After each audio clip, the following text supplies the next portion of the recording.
Et bonjour à toutes et à tous, bienvenue dans ce nouvel épisode. Il est beau mon plafond, hein. Pour ceux qui n'ont pas vu la dernière vidéo, je suis vraiment content de ce résultat. Mais aujourd'hui, fini le plafond, fini le lanterneau, on s'attaque au mur, te montre comment on transforme mes murs déjà isolés ainsi que la carrosserie blanche en ça.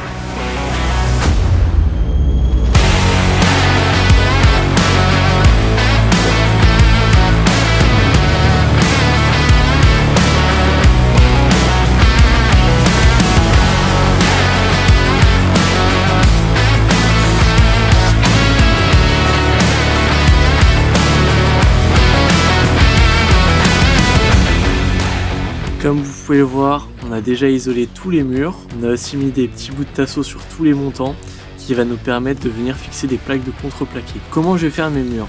Je vais pas faire trop compliqué.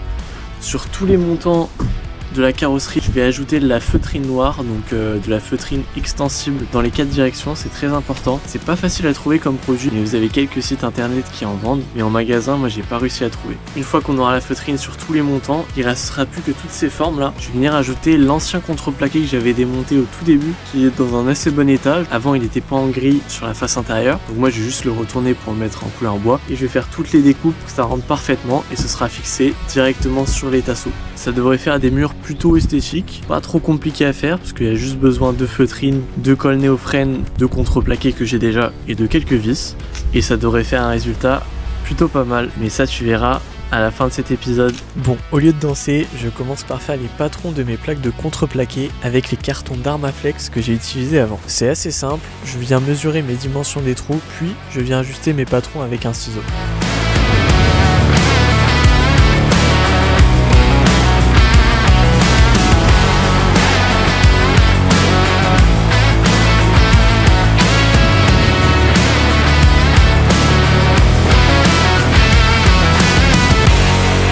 Là on le voit pas sur la vidéo parce que c'est trop rapide, mais je trace le contour de mes patrons en carton directement sur le contreplaqué.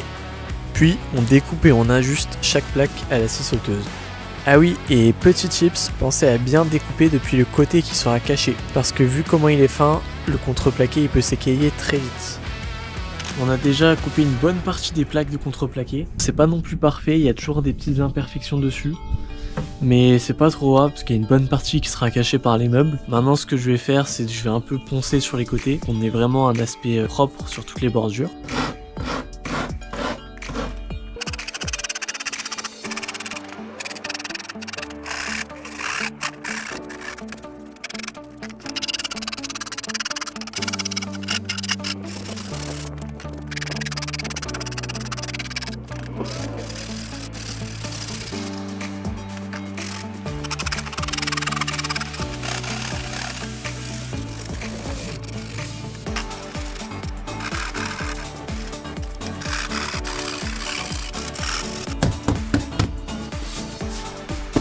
Bien précise et vraiment avec une finition propre.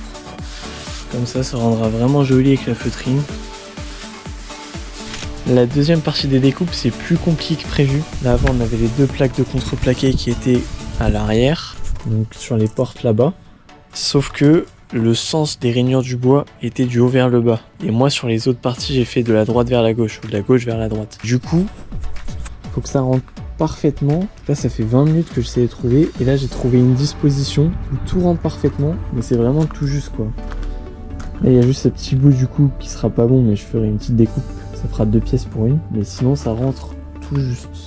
Voilà, ça c'est un peu les désavantages de la récupération. Forcément ça coûte rien, mais il faut réfléchir à 2 fois pour pas se tromper, parce que là sinon j'aurais eu des pièces qui seraient retrouvées dans l'autre sens et ça aurait pas été dérangeant en soi, mais au niveau esthétique ça aurait pas été fou. Donc voilà, c'est des choses à bien prendre en compte, il faut bien prendre le temps sur ça. Après des bonnes heures de découpe, voici toutes mes plaques enfin prêtes. Du coup je suis en train de m'occuper de la feutrine, je suis en train de faire un plan. Moi je fais un plan parce que j'ai commandé une grande pièce de feutrine de 5 mètres et demi sur 2, et du coup pour que ça rende le plus esthétique possible après sur le van, je dois me débrouiller pour que tout rentre dans la grande pièce et pour faire le moins de découpe. Et pour ça du coup je vais simplement dessiner ma pièce et après je vais dessiner toutes les autres pièces que je veux faire rentrer en mesurant sur la carrosserie dans le van, et il faut que tout rentre dedans pour que ce soit le plus optimisé possible.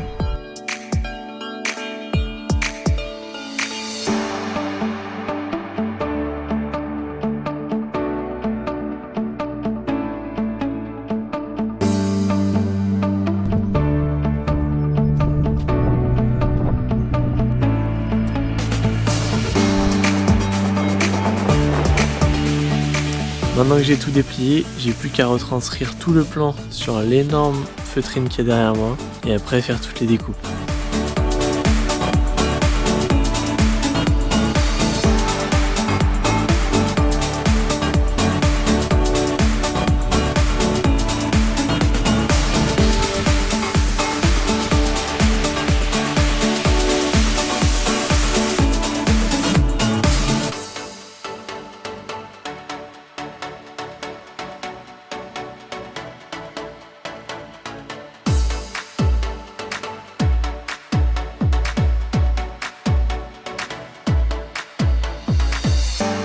Prochaine étape, je pose du scotch pour délimiter ma feutrine. Parce que sur les portes, je dois la découper parfaitement si je veux pas qu'elle casse l'étanchéité au niveau des joints. Au niveau des portes, la technique pour la feutrine quand vous mettez le scotch, c'est de venir la fermer. Et en regardant en dessous, de bien vérifier que vous voyez toujours le scotch de 1 ou 2 mm. Faut pas que la feutrine elle vient perturber le joint et que ça casse l'étanchéité. Donc là on peut voir que c'est pas mal. Et là par contre, il faut que j'en ajoute un peu plus. J'ai terminé de mettre du scotch partout dans le van. Les parties les plus longues, c'était vraiment les portes. J'ai vraiment mis du scotch partout pour vraiment tout protéger, histoire qu'il n'y ait pas de colle qui dépasse sur les parties visibles après. J'en ai même mis là sur cette partie-là, parce qu'on va avoir la feutrine qui va venir jusque là, et pour éviter que la colle dépasse et qu'on ait une finition vraiment propre. J'en ai aussi mis sur les joints de portière arrière, même la portière avant, pour éviter que la colle aille sur le joint et que ça fasse dégueulasse après. Avant de fixer la feutrine, il me restait quelques pièces de contreplaqué à faire, comme par exemple ici, où j'ai fixé des tasseaux, parce qu'on a le câble d'alimentation des feux arrière qui passe, avec un sorte de boîtier. J'ai pas envie d'y toucher, donc je préfère le garder. Du coup, j'ai fait une pièce de contreplaqué, et la pièce, elle va tout simplement venir cacher, voilà, elle va être fixée, et après, elle sera recouverte par la feutrine. Et avec les panneaux de plafond, sur la partie gauche, on a une petite différence de 3 cm, parce que le panneau il n'allait pas jusqu'au bout. J'ai fait une petite bande en bois comme ça, en contreplaqué très fin, que je vais venir fixer sur la structure. Et après on a la feutrine qui viendra directement dessus. Vu que la feutrine sera noire, ce sera la même couleur que le fond. On ne verra pas trop la différence. Et d'autant plus qu'à cet endroit-là, on aura le meuble qui viendra jusqu'au plafond normalement. Je vais donc m'attaquer à la pose de la feutrine sur la première porte. Et pour ça, on n'oublie pas les EPI. Bien vous protéger les mains, les yeux avec les lunettes et vos respirateurs avec un masque. Parce qu'on va utiliser de la colle néoprène qui est très toxique. Donc il faut bien faire attention à vous protéger. Je vais aussi utiliser un petit bout de carton pour pouvoir projeter la colle et venir le mettre à côté du scotch que j'ai déjà mis pour pas que ça en projette partout. Donc j'ai récupéré le rouleau qui va sur cette porte et après pour le coller, il va d'abord falloir appliquer la colle sur chaque côté, donc sur la carrosserie et sur la feutrine. Après ça, on attend 10 minutes que ça sèche. Après ces 10 minutes, on peut réappliquer une deuxième couche sur les deux surfaces et là on va pouvoir coller directement la feutrine sur la carrosserie. Mais là ça va coller instantanément, donc faut pas se tromper, il faut être sûr d'avoir fait les bons découpages à ce moment-là.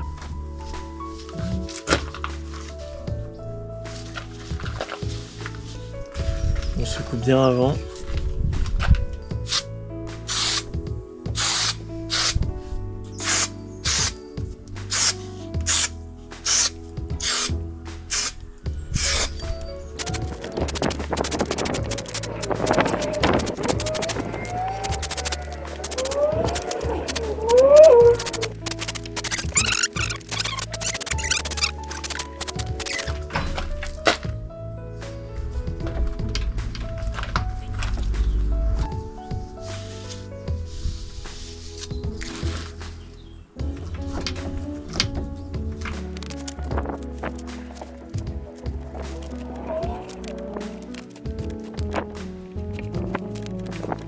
Bon, faut vraiment aller vite parce que ça colle direct. Hein. En plus, avec la chaleur qu'il fait aujourd'hui, ça colle super vite. J'ai déjà fait toute la partie haute et je vais ensuite couper pour avoir le panneau de contreplaqué dessus. Donc, je vais faire un petit test avec le panneau de contreplaqué pour voir comment ça rend. Le résultat est vraiment pas mal, je suis content. Je vais venir découper au cutter.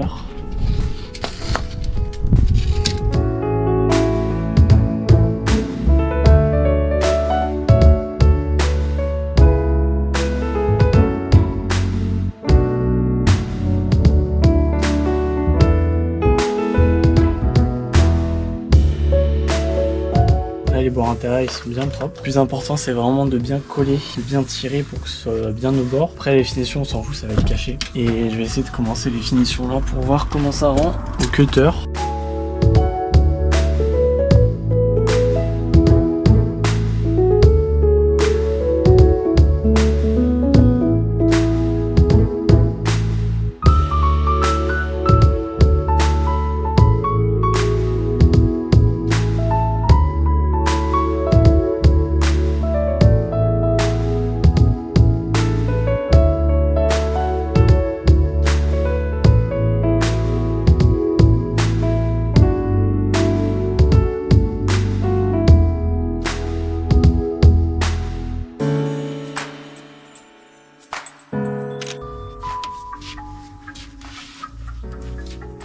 Là, je vais m'attaquer à toute l'aile gauche, donc j'ai fait ça en une seule pièce et après coller la partie basse. Du coup, je vais pas découper la pièce, mais je vais faire d'abord la partie gauche et après la partie droite, que si je fais tout d'un coup, ça va pas être possible à mon avis.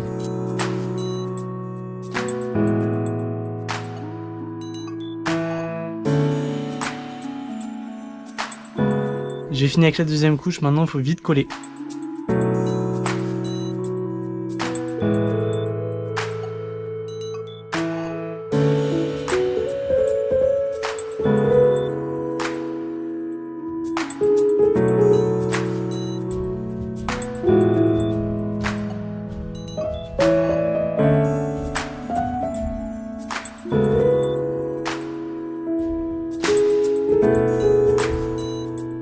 Je viens de finir la première aile derrière moi. Le rendu est plutôt bien, j'ai pas encore les plaques de contreplaqué évidemment. Il y a juste au niveau des finitions avec le plafond. C'est pas parfait si vraiment on regarde d'ici. Mais dès qu'on se tourne un peu, on voit pas.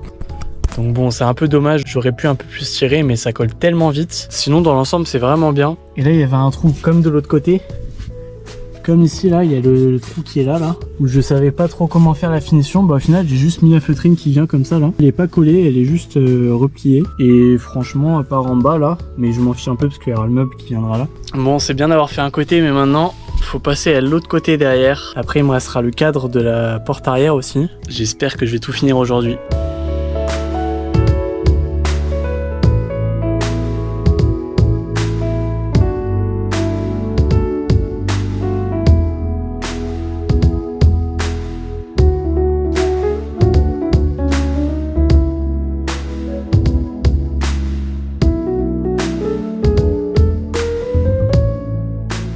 Rien à voir, mais il y en a un qui s'est fait plaisir ce matin. Bon, ça y est, j'ai fini la feutrine. Regardez-moi comment c'est magnifique, je suis trop content du résultat. Je sais pas si ça va bien rendre, mais tout autour de moi, feutrine partout.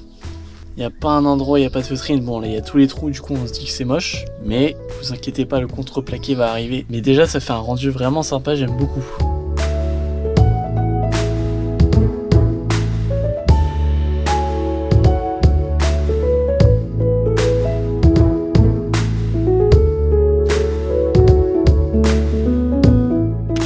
Là j'ai toutes mes planches de contreplaqué que j'ai déjà découpées et poncées, donc je vais venir juste les mettre. Et hop, on va prendre l'exemple de celle-là. Celle-là elle va venir juste ici comme ça. Je vais mettre 4 vis, une de chaque côté par rapport au tasseau qui est derrière. Pour la partie d'en dessous, je mettrai directement dans la carrosserie avec les vis auto-perforeuses.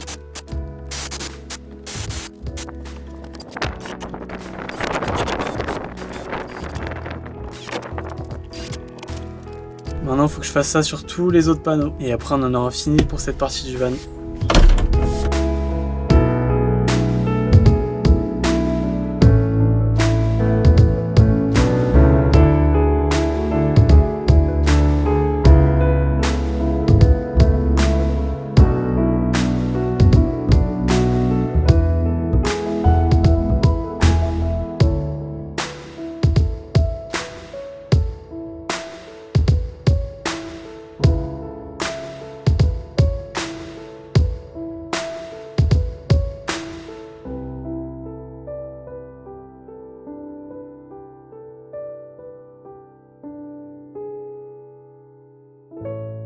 Bon, le soleil est en train de se coucher, la journée est finie et j'ai réussi à tout finir, je suis super content. Ça rend super bien, il me reste juste une petite partie dans l'angle là, parce que j'avais pas fait la découpe, mais je la ferai plus tard, c'est pas important.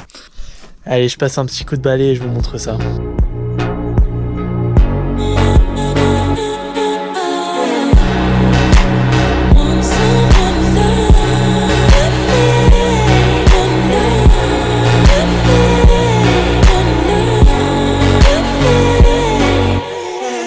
Bon, voilà une bonne étape de faite. Maintenant j'ai des parois et un plafond esthétique avec des finitions bien propres. Donc je suis très content du résultat et du travail que j'ai fait. Prochaine étape, on s'attaque au meuble 100% sur mesure. Ça va être une grosse étape pas facile, donc abonne-toi si tu veux pas louper la suite. Et en attendant, je te dis salut!